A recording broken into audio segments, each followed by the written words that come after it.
এআইডিএসওর ডাকা বন্ধকে ঘিরে উত্তেজনা কোচবিহারের পঞ্চানন বর্মা ইউনিভার্সিটিতে। আজ এআইডিএসওর পক্ষ থেকে ছাত্র ধর্মঘটের ডাক দেওয়া হয়েছিল। সেই বন্ধকে সমর্থন করতে পঞ্চানন বর্মা ইউনিভার্সিটিতে ভিড় জমান এআইডিএসও। সেই বন্ধকে ব্যর্থ করতে তৃণমূল ছাত্র পরিষদ রুখে দাঁড়ায়। পরবর্তীতে দুদলের মধ্যে হাতাহাতি হলে উভয় পক্ষের বেশ কয়েকজন আহত হয়।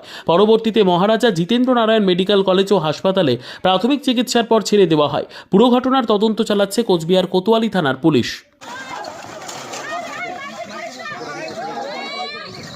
গয়দা সরো, গয়দা সরো না, গয়দা, গয়দা সরো না।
আপনারা আজকে আমরা ছাত্র ধর্মঘট সফল করে যাচ্ছি।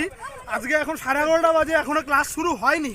ছাত্রছাত্রীরা যারা কিছু ঢুকেছে তাদের সেমিনার হচ্ছে এবং ল্যাবের তারা এক্সপেরিমেন্ট করছে, কিছু গুরুত্বপূর্ণ কাজ আছে। তারা আমাদেরকে বলেছে তোমাদের ছাত্র ধর্মঘটে আমরা সমর্থন করি দাদা, কিন্তু আমরা যে কাজগুলো করছি আজকে না করলে নষ্ট হয়ে যাবে। তারা তাদের ল্যাবের কাজের জন্য ঢুকেছে এবং আমরা যখন এই ছাত্র ধর্মঘট সফল করে ফিরছিলাম তখন ওই তৃণমূলের কিছু দুষ্কৃতী বাহিনী, গুন্ডা বাহিনী, বহিরাগত তারা ড্রিঙ্ক করে এসে রীতিমতো মদ খেয়ে এসে বড় বড় লাঠি ছোটা নিয়ে এসে আমাদের ইউনিভার্সিটি ছাত্রদের ওপর, তারা নিরস্ত্র ছাত্রছাত্রীদের উপর তারা আক্রমণ করছে।